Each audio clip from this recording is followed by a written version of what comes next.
The whole world is crazy with the ADC meta turning into support for these two reasons. Rarely has the League of Legends meta been so groundbreaking, creative, and even supported by Riot. At a time when the meta is the most unstable in the history of League of Legends over the past 10 years, ADC champions are moving away from the team's main damage position by making good use of support items and wards. The fact that wizards and tanks never run out of support roles, but the 2023 meta has forced players towards new options to snowball goals from the very beginning. To do that, support players will temporarily put aside pocket options like Leona or Nautilus to practice ADC to combine with allied ADC in the bot lane. Since the end of last year, the extremely popular support Ashe made players gradually forget the traditional ADC position, forcing Riot Games to increase her strength to return her to the original design. Even so, Ashe is still a stable support with overwhelming lane control, lots of crowd control, and is trusted in both ranked and the pro scene.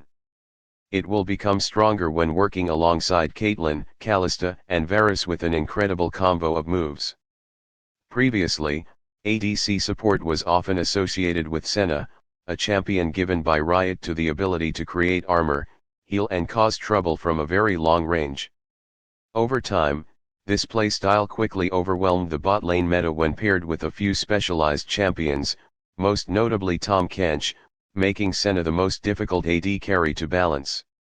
That is considered the basic reason why ADC gradually moves away from the role of support. While standard bot lane duos like Lucian Nami, Zeri UMI, and Sivir UMI are still dominating the global pro meta, AD carry support is like a breath of fresh air that makes viewers feel less boring. So what makes this gameplay so popular and extremely effective? Prick more, earn more money, buy support items faster. ADCs in the support role usually start the game with a Ghost Sickle, an item that is compatible with champions that use magical sword style AD with AP. Ghost Crescent gives the player extra gold for each damage they do to an enemy champion or turret, something that marksmen always do well with their long range through both basic attacks and basic skills. So far, League of Legends players have defaulted to Senna only being able to use Ghost Sickle since the item's launch in the 2021 season. Even Pyke, one of the few AD support champions, likes steel armor. Better because it's a melee champion and doesn't have the ability to poke at long range. After completing the first mission of Crescent, the player has 3 more free eyes in the luggage. Thanks to that, you will provide a lot of vision across the map to avoid the enemy cornering to catch the bot lane. This is a worst case scenario because in this meta, players are using a lot of low mobility champions in solo lane.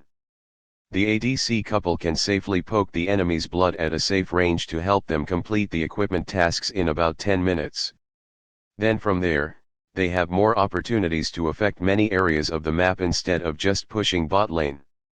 Ghost Sickle gives a stack of gold that allows the player to shop for more expensive, more valuable gear on the first homecoming. That's why the community is debating whether this equipment is really fair or not. The Dark Sword is still a heavily flawed item. In addition to overhauling everything related to lethality in the 2019 season, Riot has brought Dark Sword into League of Legends. This is an item that not only provides a lot of pure lethality, but also gives its user a one-shot eye passive on the map without having to activate the scanner or the control eye. For many months, Senna was almost the only champion to take advantage of Dark Sword because the lethality was still not strong enough. But then over time, it showed good adaptation to assassins and junglers like Graves. And now, it is a must-have item for all support gunners. In a meta where vision is the key to victory, this item is even more important to allied ADCs. Instead of having to wait for the scanner or buy a control eye to protect your teammates, you've got a free tool to clear the way. Another reason why Dark Sword is so formidable is because it matches well with Zombie's Eye Gem. If the player has this rune, you will plant a one-hit ward at the enemy's destroyed location in many sensitive locations. Emphasis is that the time to destroy and ward will be extremely fast with this combo, and it has nothing to do with the maximum of 3 wards in the inventory. It's currently unclear if Riot will nerf the support and Shadow Sword items in the future. In the immediate future, in the upcoming update, 13.1c, the developer has not touched them, which means that this meta will still last for at least a few more weeks until there are drastic changes.